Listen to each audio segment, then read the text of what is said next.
Caríssimos irmãos e irmãs, nós estamos celebrando a solenidade da Imaculada Conceição de Maria. Este dia importantíssimo para a vida de Nossa Senhora e este dia de tão grande alegria para nós. Mas o que é que este mistério celebra? O que é que esse mistério representa? Se alguém chegasse para você e dissesse: hoje é dia da Imaculada Conceição, aí você vai dizer: sim, é uma festa, é uma solenidade. Para vocês católicos, você vai dizer: sim, um peito estufado, né?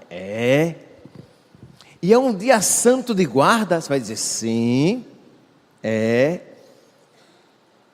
Aí a pessoa perguntasse: e o que isso significa?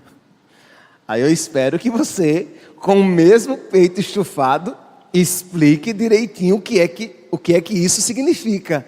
E não fique, e sem saber explicar o que é que nós estamos celebrando. O que é que a igreja celebra no dia da Imaculada Conceição de Maria. Pois bem, então vamos lá. Primeiramente, vamos compreender o que é que esse mistério representa. Imaculada Conceição de Maria é o imaculado nascimento de Maria. Ela foi concebida, não apenas nascimento, ela foi concebida sem pecado. A Virgem Maria, ela não apenas nasceu por ocasião do seu nascimento, nasceu santa, mas desde a sua concepção, ela foi isenta de todo e qualquer pecado. Jesus Cristo é o nosso Salvador, e Jesus nos salvou, livrando-nos, purificando-nos dos nossos pecados.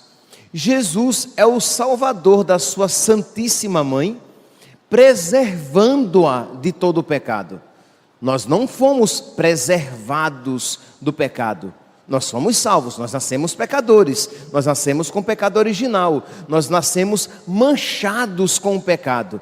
A Virgem Maria nunca foi escrava do pecado, porque nela nunca houve mácula do pecado, ela é imaculada.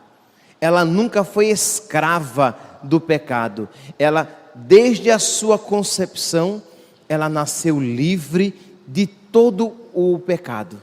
Então é isso, é esta graça que nós estamos celebrando. Isto é, a igreja diz, por ocasião da proclamação do dogma da Imaculada Conceição, que Deus, em previsão dos méritos de Cristo, isto é, Deus levando em consideração tudo aquilo que Jesus iria alcançar por ocasião do seu nascimento, paixão, morte e ressurreição, aplicou previamente a Maria aquilo que futuramente seria conseguido por Jesus Cristo, alcançado por Jesus Cristo. Então, o primeiro passo é esse. A Virgem Maria, São Joaquim e Santana, e a Senhora Santana, se uniram sexualmente como todo casal.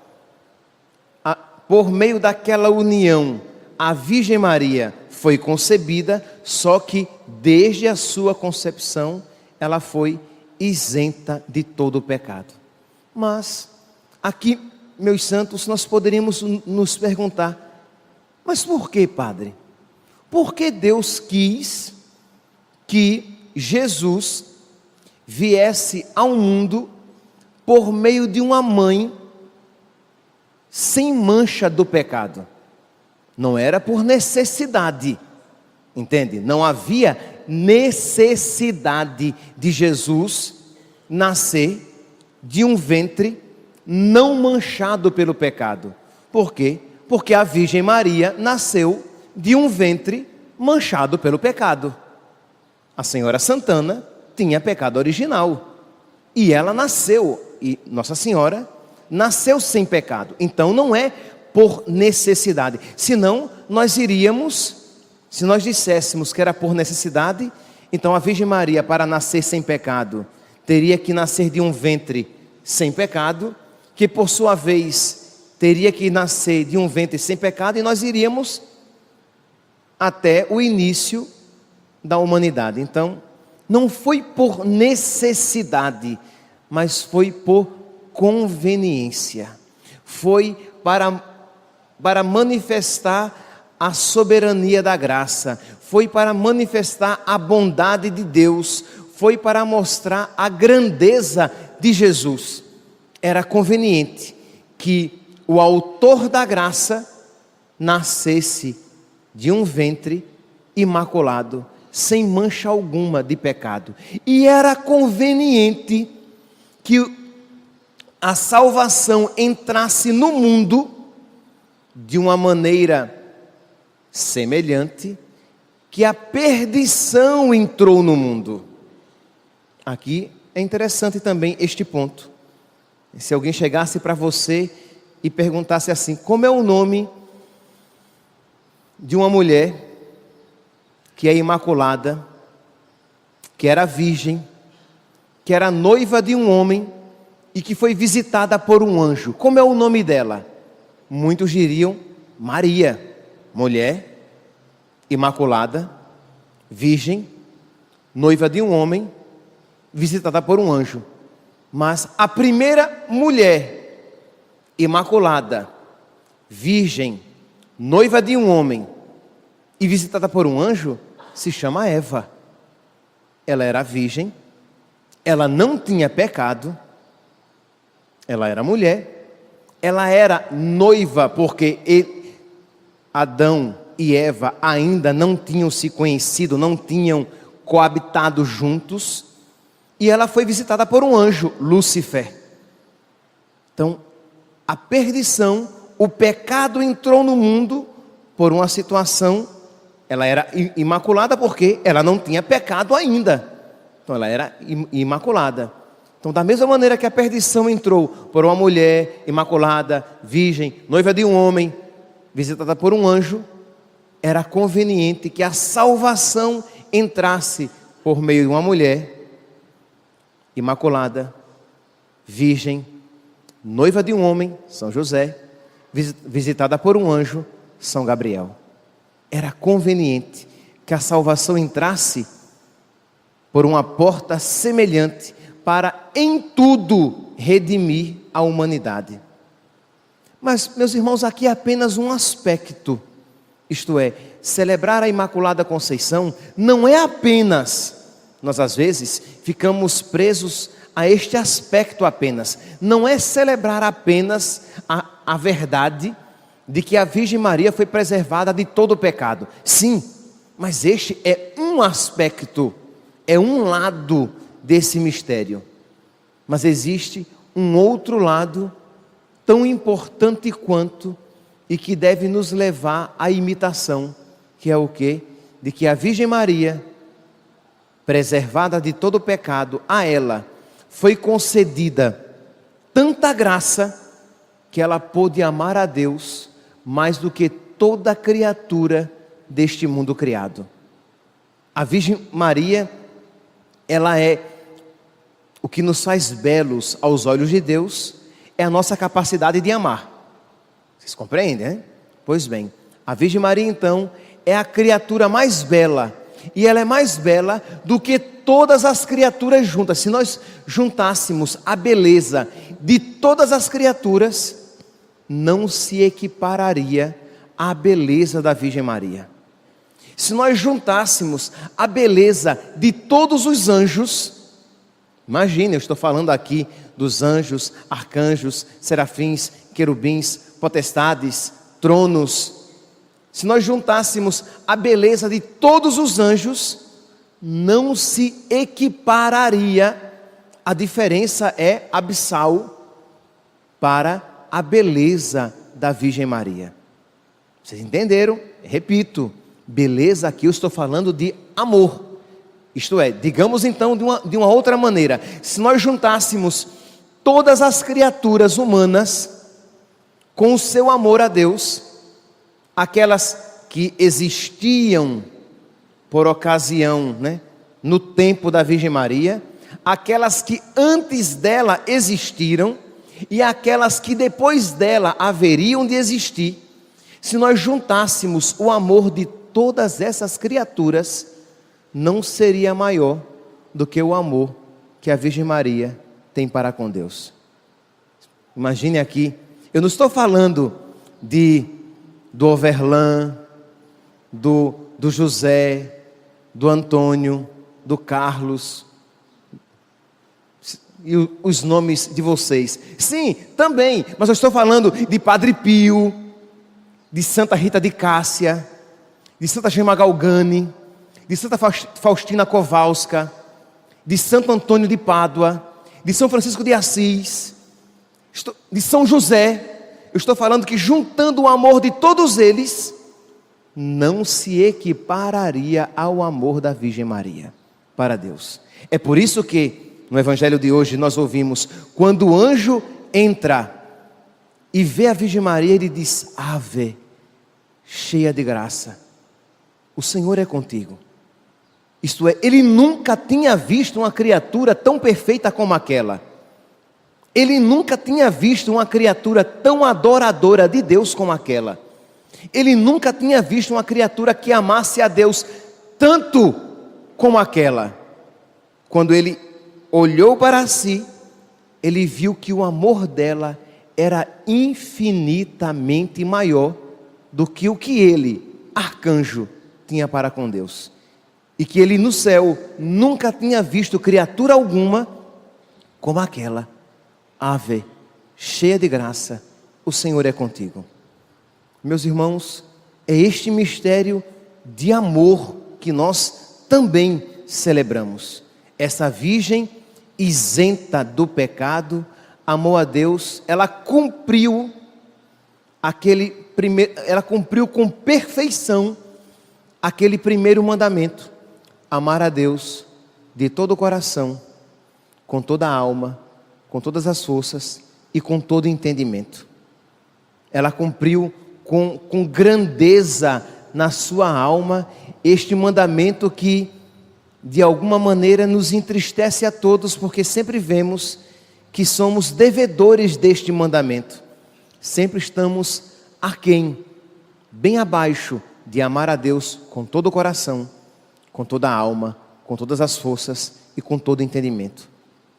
A Virgem Maria é o pico, é o ponto mais alto de toda a criação. Não existe uma criatura mais perfeita, mais bela, mais santa do que a Virgem Maria. Você vai dizer: mas padre, e Jesus? Mas Jesus não é criatura, meu santo. Jesus é Deus. É claro que se eu comparo Jesus, a Virgem Maria, com Jesus, a distância é infinita. Eu estou falando do Criador, do Salvador, do Redentor, daquele que existe desde sempre em relação à criatura. Mas quando eu comparo a Virgem Maria a toda a criação visível e invisível, nós vemos a sua beleza e a sua perfeição. Pois bem, esta criatura, vamos agora nos admirar ainda mais. Ela foi preservada do pecado. A ela foi dada a graça de amar a Deus com toda a perfeição, mais do que todas as criaturas visíveis e invisíveis. E mais do que todas, e não apenas ela amou, eu já falei, mas vale a pena enfatizar, ela não apenas amou mais do que Padre Pio, ela não apenas amou mais do que Santa Catarina de Sena, ela não apenas amou mais do que Santo Antônio, ela amou mais do que todos eles juntos. Pois bem, esta criatura perfeitíssima, imaculada, isenta de pecado, ela nos foi dada como nossa mãe. Ela é nossa mãe. Aí você vai dizer: padre, sim, ela é minha mãe, mas não, meu santo. Ela é sua mãe mais do que a sua mãe aqui na terra. Que as mães aqui da terra não se sintam enciumadas da Virgem Maria, porque ela é sua mãe também, mulher. Ela é sua mãe também. Mas ela é mais minha mãe do que a minha mãe lá de Maceió, Dona Jenny Mary. É verdade, esse é o nome dela, Jenny Mary. Ela é mais minha mãe do que a minha mãe. Por quê? Porque ela me ama com mais perfeição do que a minha mãe. A minha mãe, porque tem pecado, como todos nós temos, ela poderia, por causa dos meus pecados, se desiludir comigo e deixar de me amar. A minha mãe do céu, jamais. A minha mãe, porque é limitada, como todos nós somos limitados, ela não me ama com perfeição. A Virgem Maria me ama com perfeição. Ela é minha mãe, ela é mãe da minha mãe, ela é mãe de todos nós. Jesus nos deu, eis aí a tua mãe. E qual é a alegria da Virgem Maria? Que nós amemos a Deus como ela ama, acima de todas as coisas, com todas as forças da nossa alma, com todo o nosso coração, com toda a nossa inteligência. Então hoje mais do que nunca, peçamos a Nossa Senhora: minha mãe, me ensina a amar o teu filho, me ensina a amá-lo com todo o meu coração, com todas as minhas forças, com toda a minha alma, com toda a minha inteligência. A Senhora nunca foi enganada pelo diabo. Me dá sabedoria, me ensina essa sabedoria para que eu não caia nas armadilhas dele. Quantas vezes, meus santos, nós nos deixamos seduzir pelo diabo, pelas suas pompas, pelas suas propostas, porque nós vemos naquela sedução, mesmo que temporária, mesmo que momentânea, alguma satisfação, alguma recompensa, algum ganho. Pois bem, que ela nos abra os olhos, que ela nos ensine que não existe recompensa alguma, que não existe ganho algum, nem neste mundo, porque o preço que já neste mundo pagamos por cada pecado já é muito grande, quanto mais depois desta vida. Que ela nos ensine, que ela nos faça sábios como os santos o foram, que nós tenhamos uma participação da sua sabedoria por aproximação, por connaturalidade, por convivência. Quando a gente convive com uma pessoa, a gente de alguma maneira começa a pensar como aquela pessoa. Por exemplo, de alguma maneira, quando vocês frequentam aqui a paróquia Cristo Rei, vocês começam a rezar de uma maneira semelhante daquela proposta pelos padres da paróquia, porque vocês vão ouvindo os padres e vocês vão sendo catequizados por eles. Vocês começam de alguma maneira a celebrar a sagrada liturgia naquilo que permite a particularidade, a maneira daqueles padres, não é verdade? Porque vocês convivem com ele. Pois bem, peçamos a Nossa Senhora que ela nos ajude a conviver com ela de tal maneira que nós aprendamos dela a amar a Deus, aprendamos dela a fugir do pecado, aprendamos dela a rezar a nosso Senhor, aprendamos dela a amar as coisas do céu, que ela nos alcance essas graças. E meus santos, se nós, pecadores ilimitados, somos, por causa da graça de Deus, somos capazes de compreender a beleza de amar a Deus, de fugir do pecado, de rezar com generosidade, de praticar as virtudes. Se nós conseguimos desejar essas coisas, muito mais ela deseja para nós. Que hoje ninguém saia dessa igreja sem fazer uma súplica semelhante. Me ajuda, minha mãe, a de um modo particular viver bem este advento, de modo que eu deseje a chegada do teu filho na minha alma, como a Senhora desejou a chegada do seu filho nos seus braços. o quanto ela desejou, né, ter o seu filho e ali embalá-lo, acalentá-lo nos seus braços, junto ao seu peito, no seu coração. Peçamos a Nossa Senhora com a nossa simplicidade. Não precisa ser uma oração longa, mas precisa ser uma oração verdadeira. Não precisa ser uma oração sentida. A gente às vezes deixa de rezar porque não sente. Não precisa ser uma oração sentida. Precisa ser uma oração verdadeira. Que você, à luz de Deus, iluminado pela graça de Deus, você diga: minha mãe, é o que eu quero. É verdade que eu não quero ainda com todas as forças da minha alma, mas é o que eu quero. Celebrar o Natal como um verdadeiro cristão.